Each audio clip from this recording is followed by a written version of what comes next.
the presence of God. People who are hungry have not come to be just spectators but partakers in the work that the Holy Spirit is doing, not only within them but around them. God bless you. Let's just lift up your hand. Just lift up your hand. Repeat after me. Father, open my ears and open my heart to receive your word. In Jesus' name. Amen. Why God might do things when He does them. I'm going to have to ask you to pay very close attention to me. Forget sleep. I believe your message, if you haven't got one yet, is coming right now. Praise the Lord. I don't have all the time in the world, so I'll just go ahead and start. I've been asked to speak on the topic of understanding the times, the mystery of time. I would like the people in us. Can you just come up? Amy, Julius. They just want to help me with an illustration.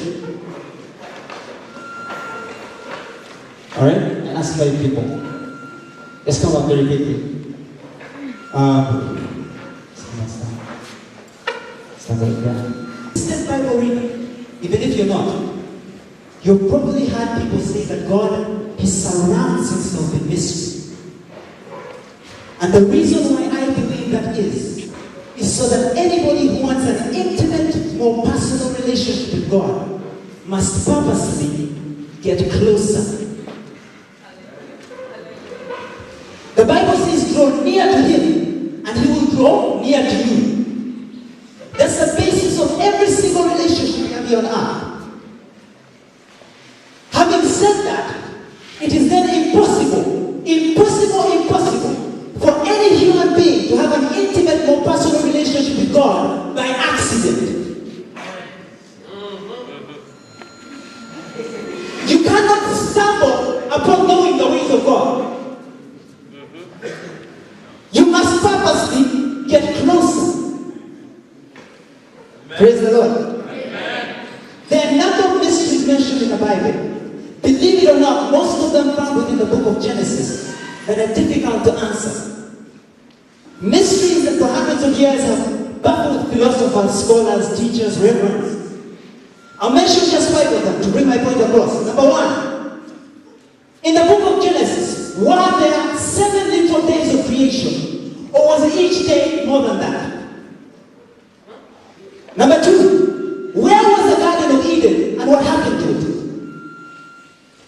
Number 3, when God cast the snake to crawl on its belly, what was it doing before that? Number 4, I love this one. Where did Cain get his wife? Number 5, what happened to the Ark of the Covenant? These mysteries and many more have baffled philosophers for hundreds of years. But listen, Jesus speaking to the disciples, Matthew 13:11, said, it has been given unto you to understand the mysteries of the kingdom of heaven. I believe that all the answers to this world's problems, all the solutions to its questions, can be found deeply rooted and embedded in the Word of God. The Bible says in Psalms 119 verse 18, open my eyes, Lord, that I might see the wondrous things hidden in the Word. Praise the Lord. Amen. However, I'm not going to concentrate on those 5 mysteries. There's a 6th mystery that I'd like to concentrate on. The mystery of time. Time has always been a mystery that has intrigued me. When did it start? If God lives in a realm of no time, a realm of timelessness, a realm that we call eternity, then when He created Adam, why did He bring time into existence? Listen, from Genesis, we know that if Adam had never sinned, there would then be no necessity to live by time. Listen, the sun, moon, and stars, when the earth rotates 24 hours, that creates a day. When it rotates 365.25 days, that creates a year. So we know from the book of Genesis that the creation of the sun, moon, and stars initiates some sort of time. Actually, in Greek, it's called kairos. K-A-I-R-O-S. Kairos is a season or a moment. However, there is another time that was initiated the moment that Adam sinned. It's called chronos, C-H-R-O-N-O-S. A chronology is the root word of chronology. A chronology of events occurring on a timeline. Praise the Lord. Amen. Listen. This is Adam. We know that sin, now let's put it, we know that time begins the moment that Adam sinned. We know according to the book of Genesis that he's 130 years old when his first son is born. We do not know how long he was in the garden. But what we do know is that he had other sons and daughters in the garden because Cain married somebody.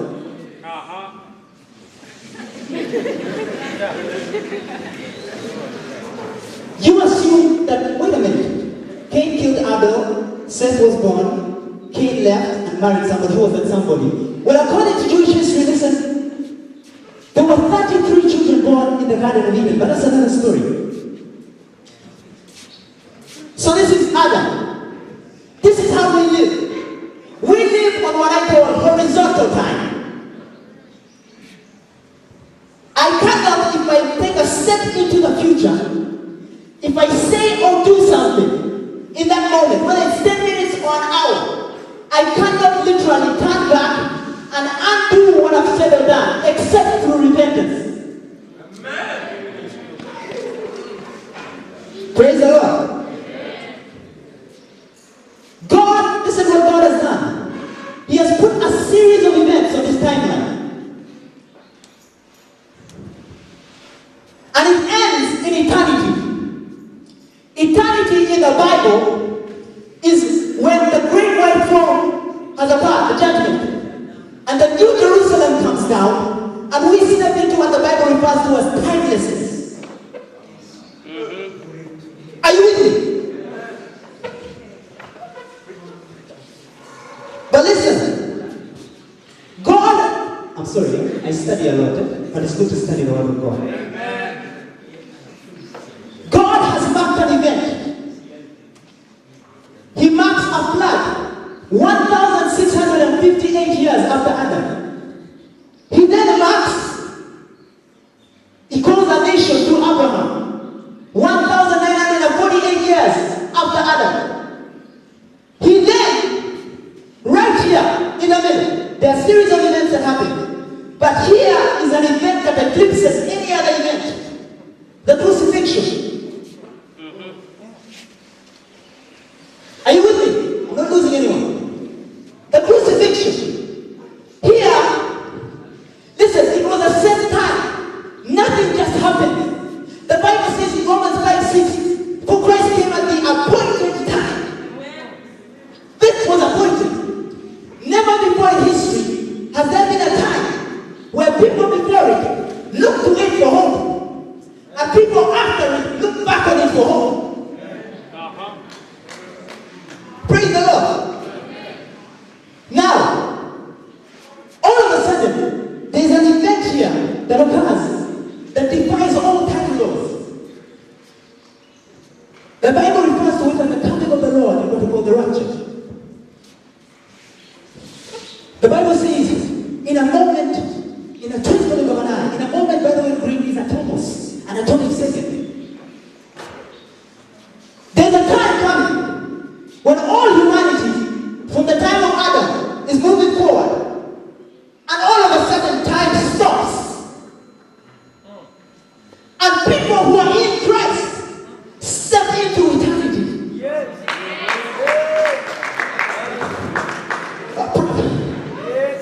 Are you with me?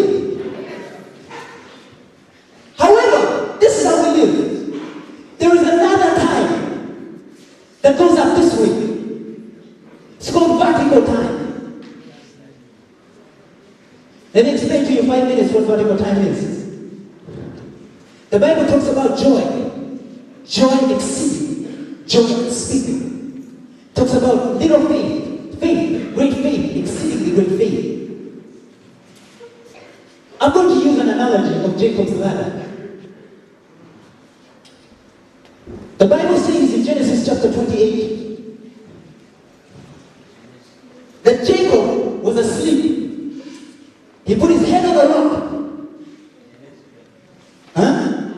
And he had a dream. And he saw a ladder going up. And the Bible says a voice spoke from heaven and said, the place where your head is the house of God. And the top is the gate of heaven. Then the Bible says he saw angels going up and coming down. Then he does something. The Bible says he gets up and he says, this place shall be called Bethel. Bethel means house of God. Alright? Okay, you guys can go ahead. I'm sorry, I forgot about you. You can go. Let's clap for them.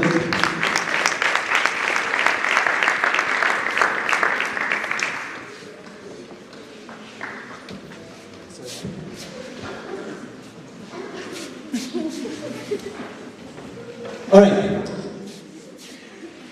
The place was called Bethel. Bethel means house of God. But listen, if you get this revelation, it will help you. There are two Bethels in Israel right now.